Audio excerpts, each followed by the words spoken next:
Bienvenidos a esta nueva clase de parasitología clínica. Hoy vamos a hablar de Ascaris lumbricoides. Como su nombre lo indica, lumbricoides es como un nematode que se parece a una lombriz.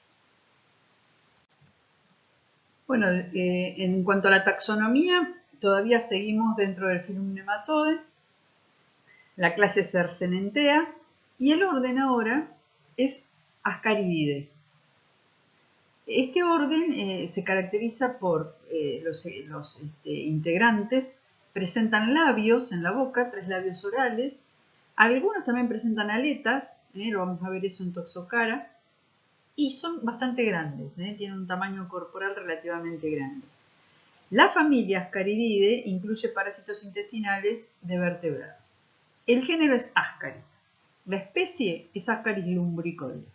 Pero hay un Ascaris llamado Ascaris sum, que es el Ascaris del cerdo, que también infectaría a humanos y cuya diferencia de especie respecto a lumbricoides se estudia todavía. No está, o sea, hay muchos trabajos que apoyarían que Ascaris lumbricoides y Ascaris sum serían la misma especie y por supuesto zoonótica.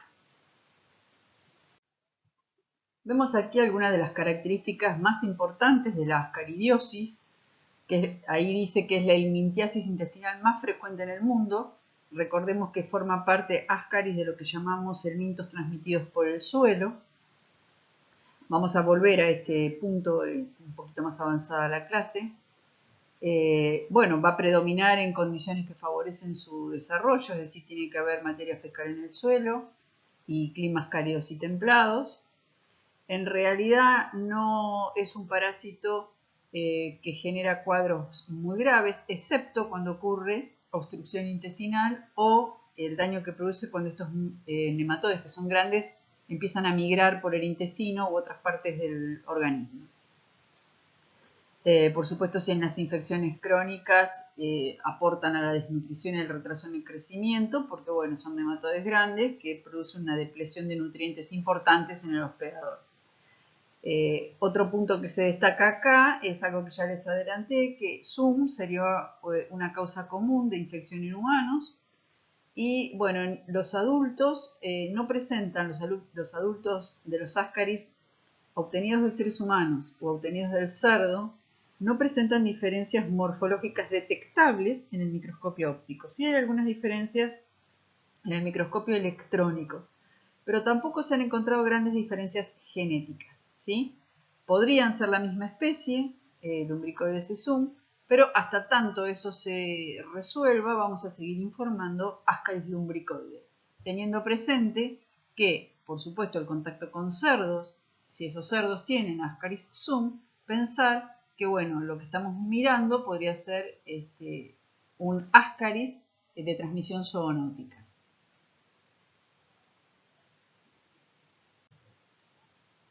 De hecho, en este trabajo, que es bastante reciente, los autores determinan una gran homología en las secuencias de nucleótidos y aminoácidos de estas dos especies, apoyando lo que les estaba comentando, que SUM y lumbricoides podrían ser la misma especie. Repito, hasta tanto esto esté, definido a través de la literatura científica, vamos a seguir informando Ascaris lumbricoides.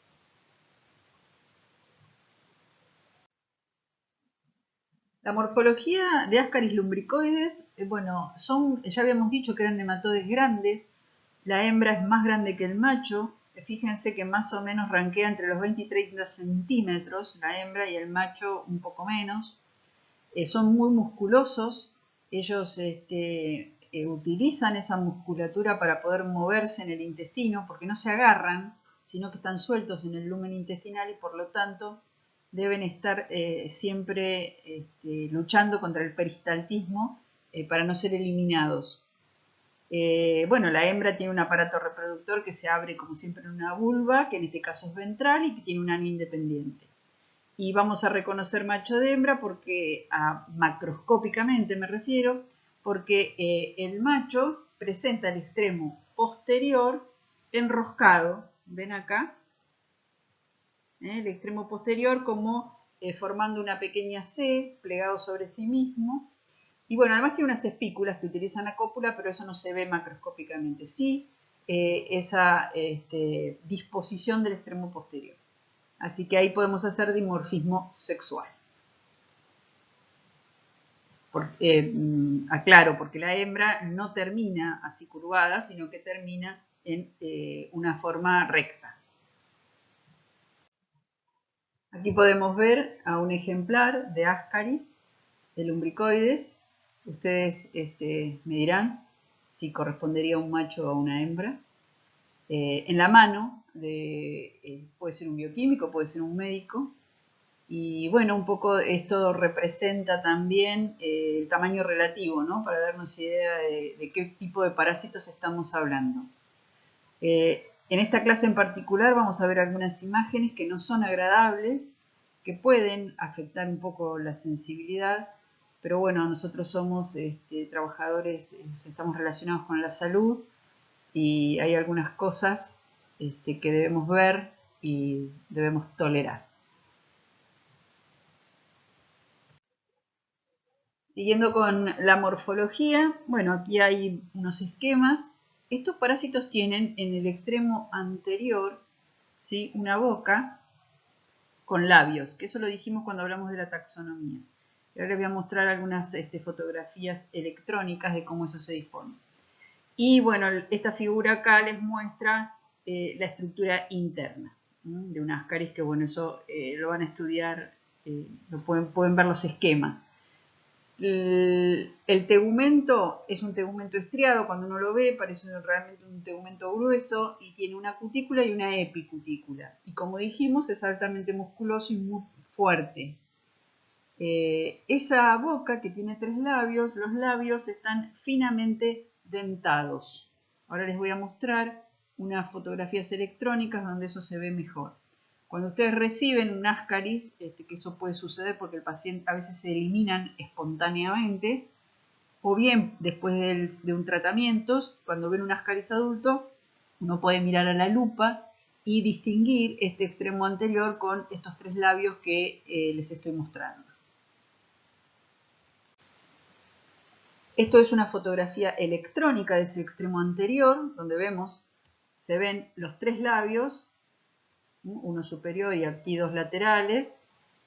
Y otra característica que tienen es que presentan una fina dentación, dientes muy pequeños, por supuesto entre esos labios. Ahora, esta es una observación en microscopía electrónica, pero en microscopía óptica uno ve estas estructuras en forma de labios, se ve perfectamente.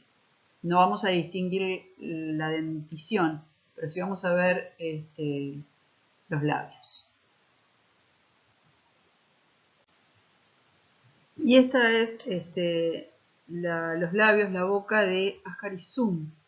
En la microscopía óptica no vamos a poder encontrar diferencias. En la microscopía electrónica hay algunas diferencias respecto a los dientes, a la disposición de los dientes.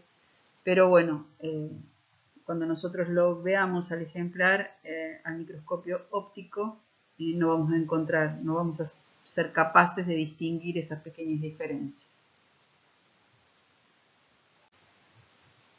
Bueno, y este es el ciclo biológico. Vamos a empezar a describirlo desde los adultos. Un paciente que tiene una ascariosis y que tiene en su intestino delgado machos y hembras de Ascaris, son de sexos separados, de manera que los adultos van a copular y van a poner huevos. Los huevos de Ascaris van a aparecer en la materia fecal y ya sabemos nosotros que esto es un elemento transmitido por el suelo y que va a necesitar un tiempo en el suelo para larvar. Ascaris produce 3 tipos de huevos que ustedes los vamos a estudiar más detalladamente en la práctica, pero dentro de lo que se consideran de los que son huevos fértiles, esos huevos tienen que larvar para convertirse en infectivos. Y eso va a ocurrir en el suelo. Se calcula que cada hembra pone unos 200.000 huevos por día. Como dice ahí, acá no embrionados, esto quiere decir que les falta larvar todavía. Después vamos a las características de los huevos. ¿Qué pasa entonces en el medio ambiente? Bueno, van a larvar. Esta célula que tienen en división y en crecimiento en el huevo recién eliminado empieza a dividirse hasta que finalmente en más o menos 2 semanas hay huevos larvados. Pasa por distintos estados larvales.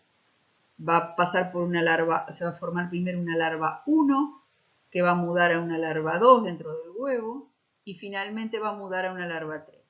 Dentro de estos huevos, a medida que vayan larvando, la larva 1 y 2 son de tipo rhabditoide. Es decir, si uno la pudiera ver fuera del huevo, vería que tiene un bulbo esofágico de tipo rhabditoide, como ya estuvimos viendo.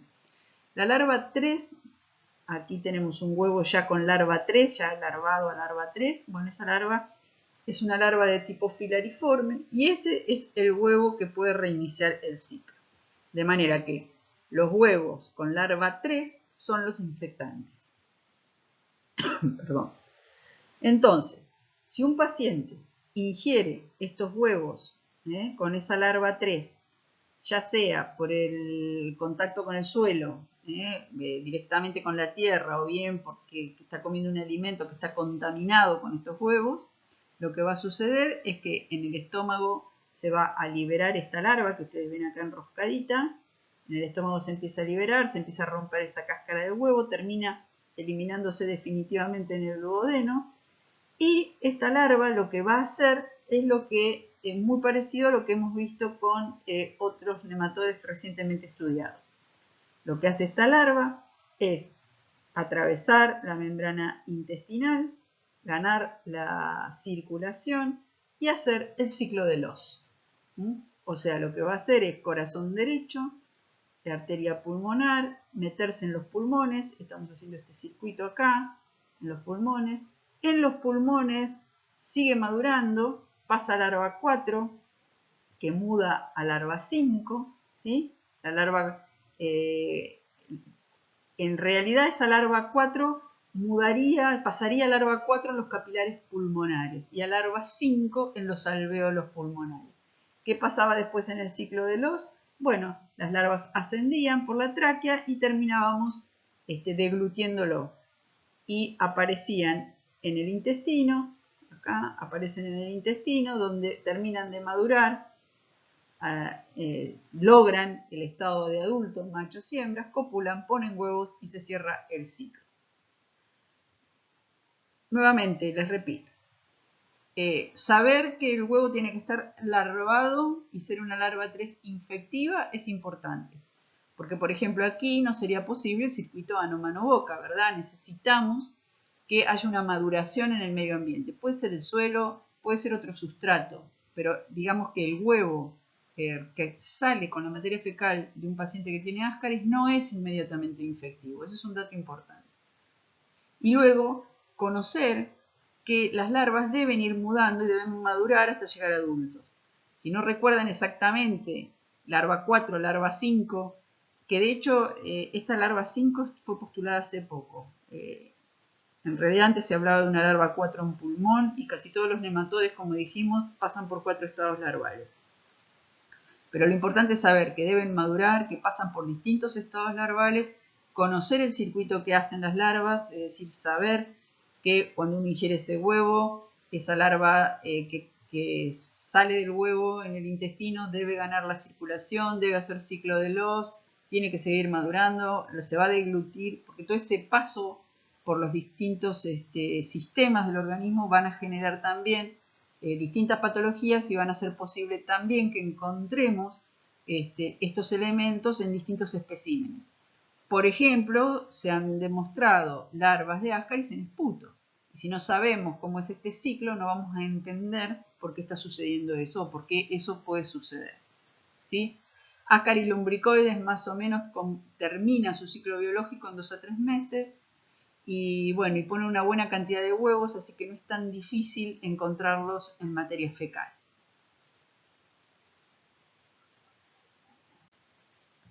En el cerdo Ascarisum es exactamente lo mismo. Les muestro este esquema porque es idéntico.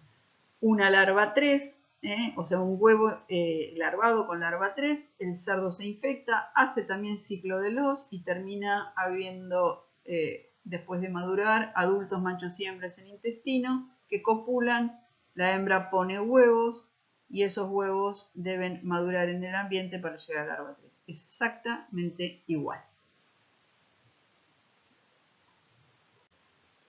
En esta diapositiva, que es del libro de Werner App, vemos un corte histológico de una larva en pulmón, que justamente es posible porque estos parásitos, como dijimos, hacen ciclo de los.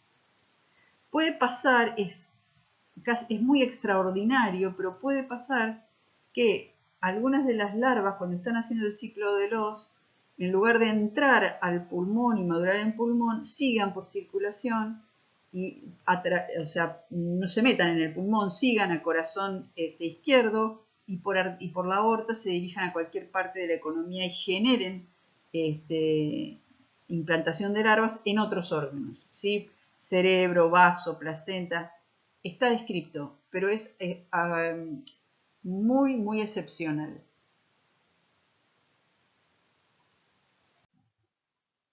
Bien, el hábitat de los adultos, esos gusanos grandes que vimos, blanquecinos de casi 30 centímetros, machos y hembras, viven en el intestino delgado.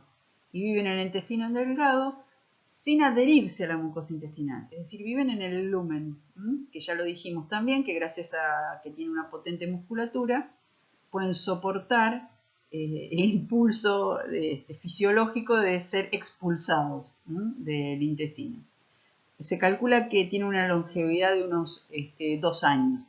En esta fotografía corresponde a una endoscopía donde se ve acá, no sé si lo alcanzan a ver, a un ejemplar de Ascaris dentro del intestino.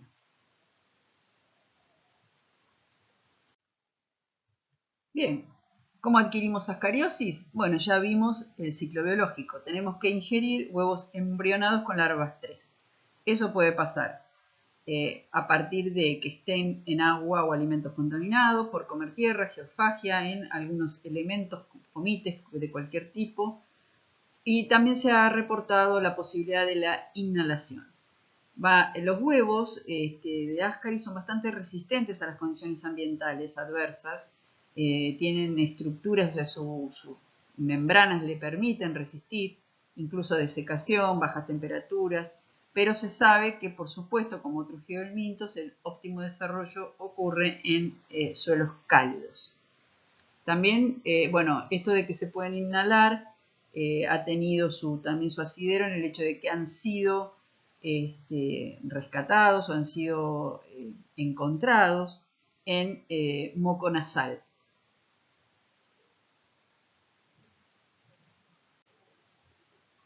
Bien, y podemos preguntarnos, ¿es una parasitosis grave la ascariosis?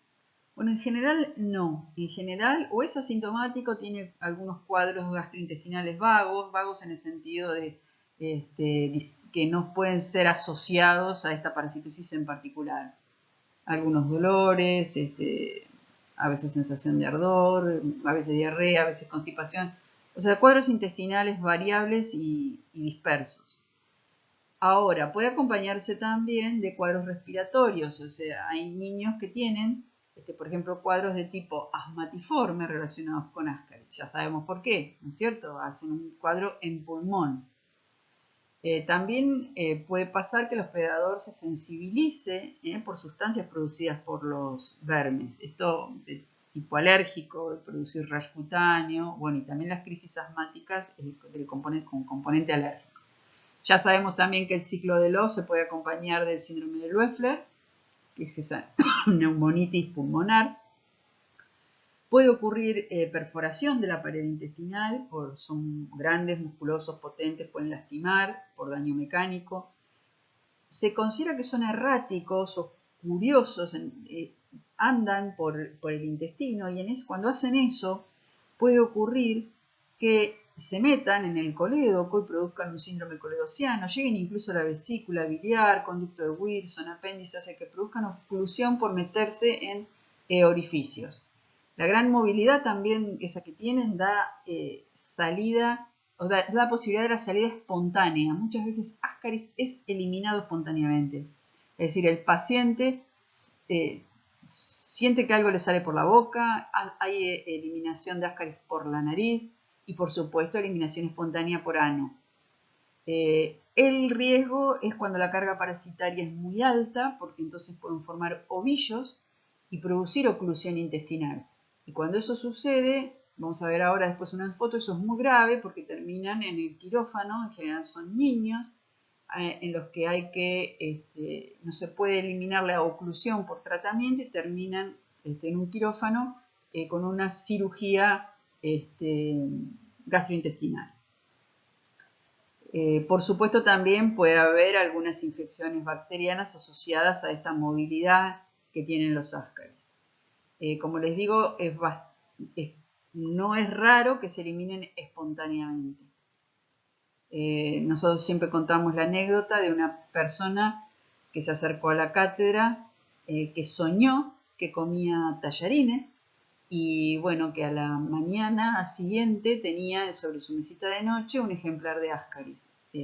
Bueno, evidentemente ahí soñó algo, no alcanzó a despertarse y bueno, se lo sacó de la boca en un estado de somnolencia que ni siquiera recuerda, ¿no? Que, bueno, por ahí es mejor porque se hubiera pegado, se hubiera asustado mucho seguramente. No es extraño que esas cosas pasen. Bien, en estas diapositivas que empezamos a ver lo que les decía, que algunas imágenes no eran agradables, estamos viendo a la izquierda una desparasitación de una parasitosis masiva por Ascaris. En este caso, ¿no es cierto?, no fue necesario una cirugía, pero fíjense que aquí hay una obstrucción intestinal y bueno, esto es un intestino que tuvo que ser seccionado para poder abrir la obstrucción. Esto está lleno de Ascaris, ¿no?, para poder eliminar la obstrucción. Y en este otro caso se ve a un paciente donde los Ascaris están saliendo espontáneamente, es un chiquito que fallece. Eso también se ve, es decir, cuando un paciente tiene Ascaris y está, por ejemplo, en terapia intensiva o está en una situación de agonía, los Ascaris suelen salir. ¿Hay alguna explicación relacionada con qué sentirían las diferencias en los niveles de oxígeno? Es decir, no sé. O sea, no está muy claro qué es lo que sucede ahí, pero sí se ha observado muchas veces que en los pacientes moribundos con Ascaris, los Ascaris se eliminan espontáneamente. Bien, ¿cómo vamos a hacer el diagnóstico? Bueno, ya sabemos unas cuantas cosas. Sabemos que va a haber huevos en materia fecal, sabemos que estos parásitos se pueden eliminar espontáneamente. De manera que puede suceder que tengamos que identificar estos adultos eliminados, que aparezcan en la materia fecal o que los traiga el paciente. Recuerden siempre que si hay un parásito que debe ser llevado al laboratorio, le deben decir al paciente que lo ponga en agua, nunca en alcohol, porque se deshidrata, no van a ver nada después. La otra forma diagnóstica, por supuesto, la más común, es el hallazgo de huevos en materia fecal, los distintos tipos de huevos de Ascaris, ahora los vamos a ver. Mamelonados, decorticados, infértiles, así hay una morfología ahí típica. Si solo hay hembras, los huevos que veremos serán de tipo infértil. Si solo hay machos, porque hay parasitosis que cursan o con muy pocos ejemplares o con un ejemplar. Si la infección es causada por machos, no vamos a encontrar huevos. De hecho, nos ha sucedido no hace mucho una paciente que era de acá de Bahía Blanca, eliminó espontáneamente un Ascaris, lo trajo y no pudimos encontrar huevos en materia fecal. O sea, evidentemente era el único ejemplar, el ejemplar que trajo era un ejemplar macho y bueno, estaba parasitada evidentemente por un solo ejemplar, como les digo. También puede ocurrir que se encuentren larvas en esputo, en contenido gástrico. Estas cosas no es que se piden, ¿no es cierto? No, pero bueno, puede ser un hallazgo. También un dato de laboratorio que acompaña es la eosinofilia, que sobre todo es más alta en la primera parte, o sea, cuando está ocurriendo el ciclo pulmonar. Es decir, ahora, si está en un proceso de infección constante, bueno, la eosinofilia puede ser más constante. Vamos a ver más adelante, van a tener una clase relacionada con inmunoparasitología, pero ya han visto, estamos viendo una serie de nematodes, lo vieron con trichinella, lo seguimos viendo con Ancylostoma necator, ahora también con Ascaris, que los nematodes producen una respuesta inmunológica con producción de eosinofilia. O sea, en general hay una eosinofilia detectable y suele ser mucho más alta cuanto más contacto con los tejidos tiene el parásito, cuanto más contacto con los tejidos del hospedador tiene el parásito, ¿sí? O sea, por ejemplo, vieron que en triquinelosis es alta, una eosinofilia en general en la mayoría de los pacientes, vuelvo a repetir, no siempre, en la mayoría, estas cosas ya sabemos que no podemos dar absolutos, o sea, siempre nos manejamos con lo que es más frecuente. Además también depende de la carga parasitaria y muchas cosas en juego. Pero en general, los nematodes que tienen cierta invasión de los tejidos, por ejemplo, los que hacen el ciclo de Loss, como en este caso, en el laboratorio se va a acompañar de cierto grado de eosinofilia. La eosinofilia es para el médico un marcador de parasitosis, o sea, como un determinante. Si recibe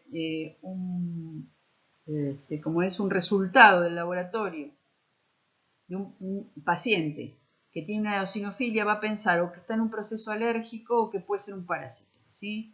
Así que están muy asociadas. Lo vamos a ver un poco más adelante, pero ya es bueno empezar a hacer referencia a esto porque así lo asocian y no lo tienen que recordar de memoria, sino que tiene que ver con la respuesta inmunológica.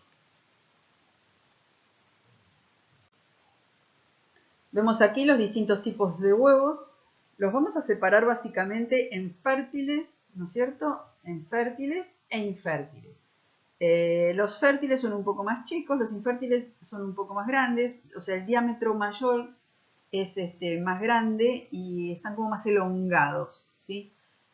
No me detengo en esto, lo van a ver en la práctica, lo único que les digo es que dentro de los fértiles hay mamelonados o decorticados. Los mamelonados tienen justamente mamelones, que significa que tienen acá afuera toda una cubierta de tipo albuminoide, así, toda una cubierta así como la que ven acá. Yo ahora me entretuve dibujando. Bien, que se le es aportada al huevo en el útero materno. De manera que entonces ustedes van a encontrar huevos más mamelonados, menos mamelonados o no mamelonados. Y cuando no están mamelonados son decorticados. ¿Qué es esto? Ven que queda expuesta la membrana media, que es esta. Es lo que ven como externa, ¿sí? Estos dos tipos de huevos son fértiles. ¿Qué quiere decir eso? Que en las condiciones adecuadas medioambientales van a llegar a larva 3 y van a ser infectivos. Estos huevos son infértiles, es decir, acá ustedes van a ver, cuando los miren al microscopio, una serie de gránulos muy marcados, de distinto tamaño, groseros. Es casi como que se ve que eso no está vivo. Parecen, hasta tienen un aspecto medio cristaloide. Y no tienen buenos, o sea, no es que están mamelonados en el sentido de tener tanta capa aluminoide, pero tienen algo que generalmente está en los polos y le da como un aspecto medio cuadradito, medio cuadrado en esos polos, en general. Algunos huevos infértiles son de morfología muy extraña, ovalados y con una serie de gránulos en su interior. Pero bueno, esta característica de los extremos generalmente truncados, ¿sí? Así como truncados y con los mamelones puestos como haciendo dos esquinas, es bastante característico de los huevos infértiles. Los huevos infértiles carecen de la membrana vitelina y, por supuesto, aunque estén en las condiciones ambientales adecuadas, nunca van a desarrollar una larva 3. Bueno, el tratamiento, seguimos con los nematodes, así que salbendazol, mebendazol, la nitazoxanida también funciona. Cuando hay obstrucción intestinal, eso bueno, requiere o un tratamiento especial que ahora les muestro, o muchas veces cirugía, como ya vimos. La OMS hace tratamientos masivos como un método para bajar la tasa de alimentos transmitidos por el suelo, tanto en edad escolar como en preescolares. Y bueno, individualmente y bueno, también como educación sanitaria hay que evitar la geofagia, hay que lavar muy bien verduras, no consumir agua potable, no defecar a cielo abierto, pero estas son profilaxis generales, ¿no es cierto? Pero bueno, por supuesto muy aplicables en este caso particular de un geohelminto. Simplemente a modo como de información, en los casos, les cuento que en los casos de obstrucción, a veces lo que se intenta es en una primera etapa dar algo que se conoce como un ascariostático, es decir, algo que hace que no se muevan más, que se estabilicen, y en una segunda etapa se hace el tratamiento con mebendazol o nitazoxanida y con aceite mineral o vaselina como una forma de purgado. Esto es una práctica de manejo médico, pero cuando es posible se aplica y es para evitar llegar al quirófano, ¿sí? Bueno, cuando esto no puede hacerse, vemos los casos de cirugía intestinal. Esto siempre es cuando hay muchos parásitos, o sea, ovillos de parásitos, o sea, cuando hay obstrucción. Por ejemplo, en esta fotografía vemos una cantidad de ascaris eliminados por un niño después de hacer un tratamiento pertinente. O sea, un montón, ¿no? Parecen tallarines. Respecto a lo que les contaba del tratamiento, por ejemplo, en el África subsahariana, ¿sí? En el sudeste de Asia, centro de Sudamérica, donde la tasa de infección por helmintos transmitidos por el suelo es muy alta, la Organización Mundial de la Salud hace tratamiento masivo, que es algo que yo ya les he ido contando. Hay millones de personas infectadas, se calcula 2.000 millones de personas y de ellos unos 300 millones son niños en edad preescolar. Entonces, bueno, la Organización Mundial de la Salud indica este tratamiento masivo, esto es algo que se puede discutir, pero bueno, emite después estas guías, como les estoy mostrando, y esta es la última que sacó al respecto. Ellos lo que dicen es, o digamos lo que hacen, es dar tratamiento farmacológico periódico sin diagnóstico individual, es decir, no es que analizan si esos chicos están o no parasitados. Se le da a todas las personas en situación de riesgo que vivan en zonas endémicas, en general en niños, lo hacen en escolares y preescolares. Y administran cómo dan ese tratamiento de acuerdo a la prevalencia que se considera en el lugar. Si supera el 20% se da un año y 2 veces al año si la prevalencia supera el 50%. Bueno, lo que está puesto arriba en el primer punto es los geohelmintos con trascendencia, o sea, los que son importantes médico-sanitariamente, que ya sabemos cuáles son, ¿sí? Porque lo vimos al principio, ya vieron Trichuris, Trichiura, y después vimos las uncinarias, que son Ancylostoma necator, y bueno, también vimos estrongiloides y ahora sumamos ascaris. Lo que la OMS administra es albendazol y mebendazol, son donados por la Organización Mundial de la Salud y bueno, la meta era eliminar la morbilidad causada en el 2020. No hay todavía informes de qué resultado les está dando esto, pero bueno, es la pobreza el problema. Bueno, acá estamos viendo un caso extremo de un paciente con parasitosis. Esto es una fotografía en Kenia. En esa dirección de YouTube hay una también una cirugía que hacen, si quieren verlo. Esta ya no está más, era también un video, pero lo han retirado. Podemos ver acá un médico con los ascaris sobre sus manos. Les muestro esto simplemente porque da mucha idea de tamaño y de cantidad que puede haber, ¿no? Estos son, repito, los casos, digamos, peores, los más graves, cuando hay gran cantidad de ejemplares y se producen estos cuadros, ¿sí? Que no es tampoco lo más común que esto ocurra. Les cuento que nosotros tenemos en la cátedra en este momento en desarrollo un proyecto de investigación relacionado con blastocistis. Entonces estuvimos recibiendo materias fecales de distintos centros asistenciales justamente para hacer ese estudio en blastocistis. Bueno, dentro de ese estudio llegó una materia fecal que tenía, una sorpresa, porque había un ejemplar adulto de Ascaris lumbricoides. Bueno, en esa materia fecal también encontramos huevos y también encontramos blastocistis. Lo que les quiero contar es que el domicilio era una niña y el domicilio era Chiclana al 2200. Esto es a unas cuadras de la terminal de ómnibus aquí en Bahía Blanca. No registraba salidas fuera de Bahía Blanca. Con lo cual, bueno, de alguna manera adquirió esta parasitosis y, bueno, no es algo que... Lo que les quiero contar es que es algo con lo que se van a encontrar. Así que no es un parásito que esté tan fuera de lo común.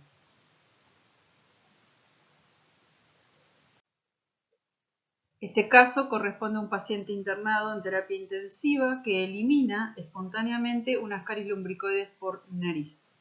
Esto ocurrió en Mar del Plata, es un caso compartido por una colega nuestra, por Analia Lux, bioquímica, y bien, esto también pasa, y pasa acá nomás. Vimos una foto donde había un nene de color y puede dar la impresión de que eso solo ocurre, no sé, en el África subsahariana, pero no, ocurre también acá a la vuelta de la esquina. Este otro caso, Ascaris, fue eliminado espontáneamente en un acceso de tos por un paciente pediátrico de 9 años, oncológico y que, bueno, estaba en recaída, era un niño que estaba muy mal de su patología de base y, bueno, elimina espontáneamente ese ejemplar que están viendo en el frasco, un adulto de Ascaris lumbricoides.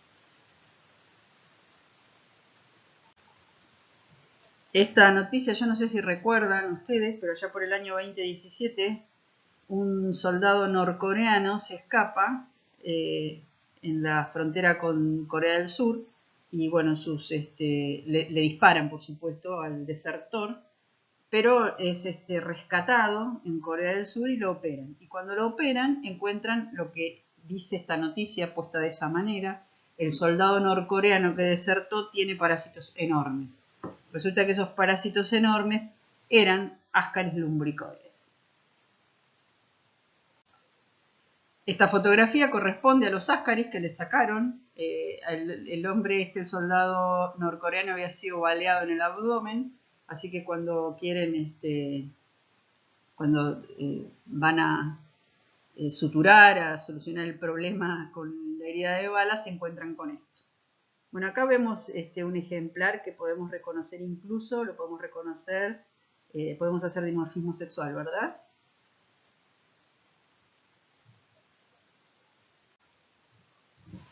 Bueno, por supuesto hicieron una conferencia de prensa con este tema porque además, bueno, aprovecharon para hablar más de Norcorea, que bueno, digamos que Norcorea tira letra, ¿no? También para eso. Bueno, y en ese momento también entonces se supo que, bueno, aquí ven a Kim Jong-un, que en este momento es noticia porque no se sabe qué le pasa, si está vivo, si está muerto, es todo un enigma. Pero parece que Kim Jong-un lo que había recomendado a los agricultores es que utilicen excremento humano, ellos lo llaman, bueno, se conoce así como tierra de la noche, para abonar sus campos. Eso es una práctica muy desaconsejada con excrementos que no tengan tratamiento previo, o sea, no puede usarse como abono excrementos humanos o de animales para los cultivos. Y bueno, por supuesto se especula con que esta recomendación también ha favorecido que aumenten los casos de parasitosis en Corea del Norte. Por supuesto el tema se utilizó políticamente. Pero se los cuento porque tiene que ver con los ascaris y cómo los parásitos están metidos incluso en situaciones de estado.